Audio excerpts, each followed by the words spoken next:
Assalamualaikum warahmatullahi wabarakatuh. Perkenalkan, kami dari Program Studi Statistika 2025. Video ini dibuat untuk memenuhi tugas terstruktur dari mata kuliah Pancasila Yang diampu oleh Bapak Mairul.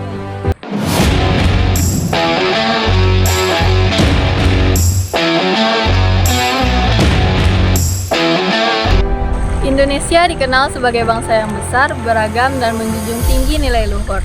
Namun di balik itu, bangsa ini sedang menghadapi tantangan serius, yaitu dekadensi moral dan korupsi. Korupsi bukan lagi kasus yang berdiri sendiri, melainkan telah menjadi masalah sistemik yang merusak kepercayaan publik, melemahkan pembangunan, dan mengancam masa depan bangsa. Pertanyaannya, apakah bangsa ini kekurangan hukum? Atau justru kita mulai menjauh dari nilai-nilai dasar yang menjadi jati diri bangsa?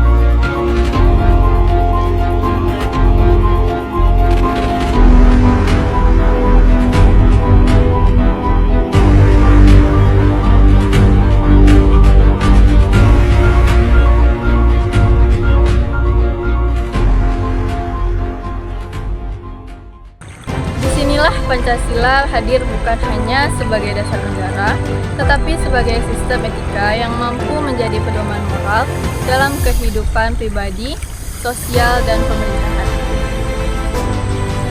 Salah satu masalah yang dihadapi bangsa Indonesia saat ini adalah menurunnya rasa semangat kebangsaan dan rasa nasionalisme, terutama di kalangan generasi muda.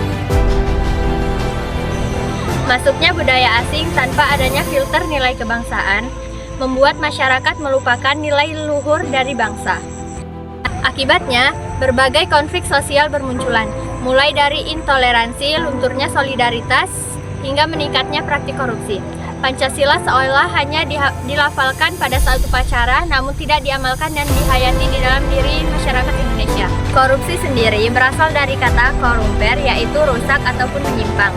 Dalam praktiknya, korupsi adalah penyalahgunaan kekuasaan dan keuangan negara demi kepentingan pribadi atau kelompok tertentu. Masalah ini bukan hanya melanggar hukum, tetapi juga mencerminkan kerusakan moral. Pancasila sebagai sistem etika. Sila pertama, ketuhanan yang Maha Esa. Sila pertama menjadi fondasi spiritual dalam sistem etika Pancasila. Kesadaran akan Tuhan menciptakan kontrol internal dalam diri manusia, sehingga seseorang tidak takut pada hukum, tetapi juga takut pada nilai moral. Semua agama di Indonesia secara tegas menolak praktik korupsi. Artinya, korupsi bertentangan dengan nilai keimanan dan tanggung jawab moral manusia kepada Tuhan. Kemudian sila kedua, kemanusiaan yang adil dan beradab. Sila ini menerapkan penghormatan terhadap martabat manusia. Korupsi melanggar nilai kemanusiaan karena merampas hak masyarakat dan memperparah penderitaan sosial. Seorang koruptor tidak bertindak adil karena mengambil sesuatu yang bukan haknya dan mengabaikan nilai empati, kejujuran, serta kepedulian sosial. Ketiga, Persatuan Indonesia. Persatuan Indonesia mengajarkan pentingnya solidaritas dan kepentingan bersama. Korupsi mencerminkan nilai sikap individualisme yang mengorbankan bangsa demi keuntungan pribadi. Akibat korupsi, rasa kepercayaan dan persatuan masyarakat melemah, bahkan dapat mengancam integritas negara. Sila keempat, kerakyatan yang dipimpin oleh hikmat kebijaksanaan dalam permusyawaratan perwakilan. Sila keempat, menekankan amanah dan tanggung jawab kepada wakil rakyat. Ketika wakil rakyat melakukan korupsi, kepercayaan masyarakat akan runtuh dan demokrasi kehilangan maknanya. Korupsi di lembaga perwakilan mencerai prinsip musyawarah dan kebijakan yang seharusnya menjadi dasar mengambil keputusan. Sila kelima, keadilan sosial bagi seluruh rakyat Indonesia. Keadilan sosial merupakan tujuan akhir Pancasila. Korupsi menciptakan kesenjangan sosial dan menghambat pemerataan pembangunan. Dana publik yang seharusnya digunakan untuk kesejahteraan rakyat justru dinikmati oleh segelintir orang, sehingga keadilan sosial sulit terwujud. Peringkat Indonesia yang masih berada di posisi 99 dari 180 negara bukan sekedar angka statistik. Angka ini adalah cermin kepercayaan publik yang retak. Semakin rendah peringkat, semakin rendah pula keyakinan masyarakat bahwa sistem berjalan jujur dan adil. Korupsi di Indonesia tidak lagi bersifat insidental, melainkan sistemik. Ia hadir dalam berbagai bentuk, seperti suap, gratifikasi, penyalahgunaan wewenang, hingga praktik uang pelicin yang dianggap wajar. Ketika praktik menyimpang ini dinormalisasi, maka yang terjadi bukan hanya pelanggaran hukum, tetapi pembusukan nilai. Krisis etika muncul saat nilai Pancasila hanya berhenti sebagai slogan, bukan pedoman hidup. Secara formal, kita mengakui keadilan, kemanusiaan, ketuhanan, tetapi dalam praktiknya masih sering dikalahkan oleh kepentingan pribadi dan kelompok. Disinilah letak paradoks bernegara kita. Ketika luhur di atas kertas, namun rapuh dalam pelaksanaan. Pencegahan korupsi harus dilakukan secara menyeluruh melalui internalisasi nilai Pancasila. Pada level individu, nilai Pancasila menjadi kompas moral. Pada level keluarga, nilai kejujuran dan tanggung jawab ditanamkan sejak dini. Pada level pendidikan, penguatan pendidikan karakter menjadi kuncinya. Pada level organisasi dan negara, keteladanan pemimpin dan konsistensi kebijakan sangat menentukan.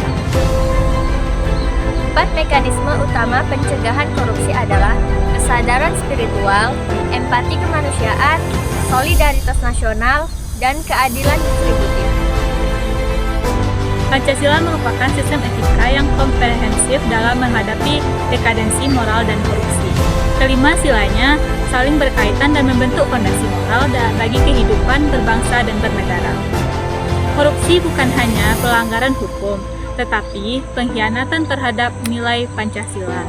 Dengan mengamalkan Pancasila secara nyata dalam kehidupan pribadi, sosial, dan pemerintahan, Indonesia memiliki peluang besar untuk membangun masyarakat yang adil, bermoral, dan bebas dari korupsi.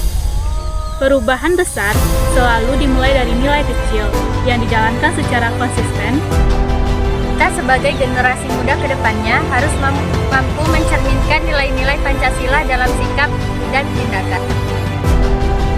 Bukan dengan menormalisasikan praktik korupsi seperti yang dipertontonkan oleh sebagian elit politik, tapi dengan menunjukkan bahwa integritas masih punya tempat di negeri ini. Sebab masa depan bangsa ditentukan oleh karakter generasinya, bukan oleh jabatan atau kekuasaan semata. Sekian video dari kami. Assalamualaikum warahmatullahi wabarakatuh.